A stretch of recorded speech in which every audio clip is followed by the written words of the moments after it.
working harder, making better, do it faster, excess hunger, more than ever after. I'm Nick Ziggage, and this is LA.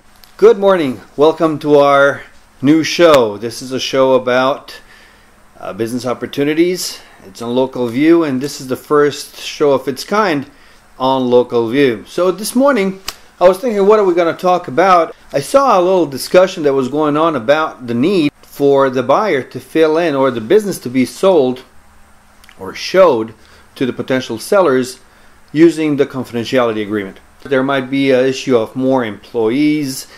There might be sensitive issues with the vendor relations. However, the question here is, use the confidentiality agreement before disclosing the name and the address of the business to the potential buyer or not. So we're talking about confidentiality. The confidentiality agreement, for those who did not see it before, consists of a couple of paragraphs and essentially is saying to the potential buyer that they will not go and talk to the owner, that they will not disrupt the business and talk to the employees, that they will use the services of the broker to conduct further business if choosing to make an offer on the business, and basically protecting both the buyer and the seller from different aspects that could occur if such rules were not obeyed. On the other hand, there's opponents to the use of the agreement thinking that, well, if you're not disclosing the address and the name of the business in the ad, then you're limiting a number of people that might be interested in that business to know that it's for sale, because they do not want to go through the hoops of filling out a confidentiality agreement. There's really nothing bad about selling a business.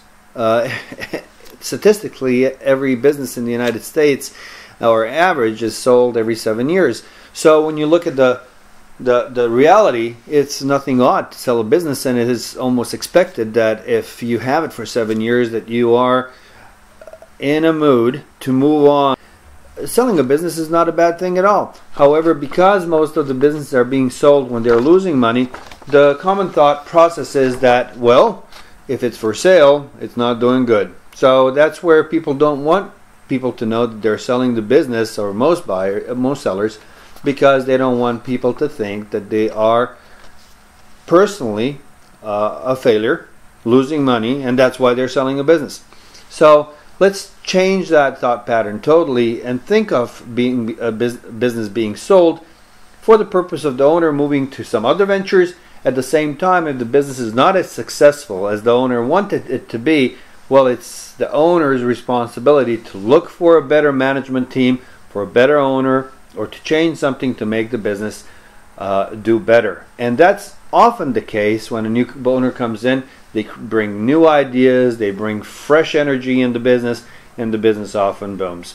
So, my opinion on the question, whether to use a confidentiality agreement or not in the listing of a business for sale or a business opportunity, is definitely use it. It is good for the buyer, it's good for the seller, it's good for everybody, and will protect everybody's interest.